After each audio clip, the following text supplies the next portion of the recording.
Selamat pagi, salam blender. Berjumpa kembali dengan saya Didi Kurniawan dari Kebun Kayu Mas Pancur Anggrek Regional 5 PTPN 1. Pada kesempatan kali ini saya akan sedikit mengulas tentang manajer fungsional, di mana manajer fungsional adalah mereka yang menjalankan fungsi bisnis di sebuah perusahaan dan mereka bertanggung jawab atas pengawasan fungsi tertentu, misalnya seperti operasional, keuangan, pemasaran, sumber daya manusia, teknologi informasi ataupun logistik.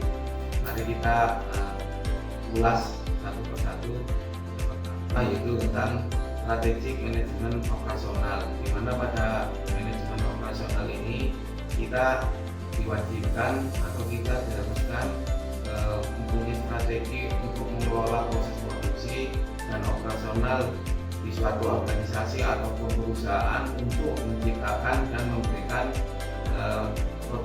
produktivitas dan layanan primer perusahaan baik dari hulu maupun ke hilir secara maksimal dan efisien.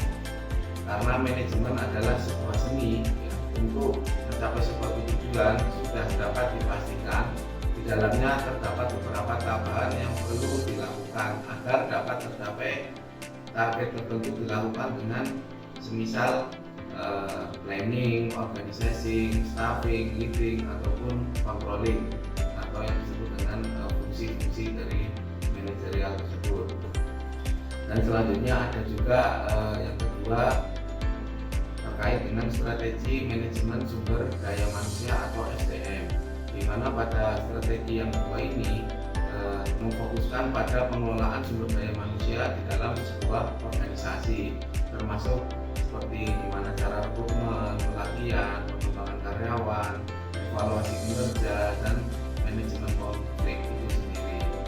Evaluasi kinerja ini di bagian SDM ini dapat dilakukan melalui 4 korporat utama, yaitu yang pertama growth, adalah perusahaan memutuskan untuk membangun dan mengembangkan portofolio bisnisnya itu dengan melakukan identifikasi ataupun diversifikasi suatu usaha. Yang kedua, stability, adalah ketika perusahaan memutuskan untuk mempertahankan bisnis atau tidak, membesarkan dan tidak men-shiftkan. Yang dapat dilakukan adalah melakukan pause atau membenahi internal guna bersiap. Maksudnya gini, stability ini perusahaan ini memutuskan atau mempertahankan, jadi dievaluasi lagi suatu perusahaan, suatu organisasi mau jalan di tempat ataupun mau growth. Secara ini, secara korporat, secara perusahaan, stability ini harus melakukan perubahan-perubahan di operasionalnya, seperti untuk mempunyai fokus agar bisa profit dan tidak melakukan perubahan strategi apapun, misalkan dengan cara menghemat atau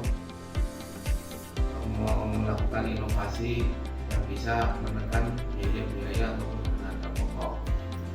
Yang ketiga,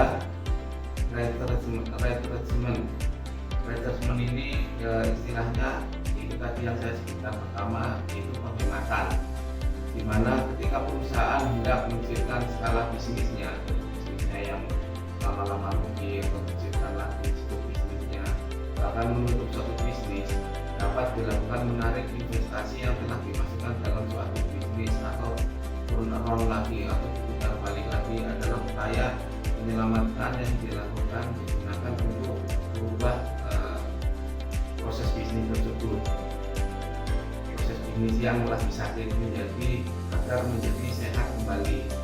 Apabila upaya turun ini gagal, biasanya strategi yang dipilih adalah bangkrut, likuidasi, bangkrutan, sudah bangkrut. Itu yang dilakukan dalam tahap penghematan ini. Selanjutnya yang terakhir, combination, adalah suatu strategi dengan tema menjalin kerjasama dengan pihak lain untuk membangun daya saing bisnis, dapat dilakukan dengan strategi kalian sebagai unsur ataupun konsorsium.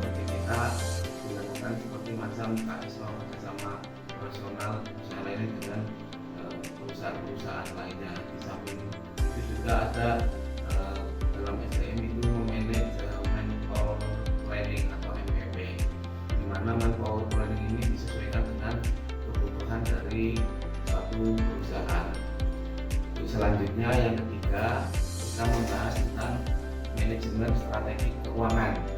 Strategi keuangan di mana dengan keuangan ini pengelolaan keuangan perusahaan termasuk perencanaan keuangan, penganggaran, investasi, dan analisis risiko keuangan ada di dalamnya. Ada tujuan fungsional keuangan. Yang pertama yaitu memaksimalkan nilai perusahaan baik jangka pendek maupun jangka panjang. Adapun jangka pendeknya yaitu dengan cara memaksimalkan keuntungan yang diperoleh. Yang kedua, jangka panjang memaksimalkan nilai saham, kepuasan atau pemegang saham. Selanjutnya, melancarkan operasional perusahaan. Tujuan yang ketiga adalah menjaga kontinuitas bisnis, di mana caranya kita memperoleh dana baik dari pinjaman atau dari hasil keuntungan dari suatu jualan. Terus yang kedua, pengelolaan dananya seperti apa. Terus yang ketiga, mengalokasikan dana dengan profit dan kelangsungan usaha untuk suatu organisasi perusahaan. Sedangkan yang keempat dan terakhir yaitu manajemen pemasaran.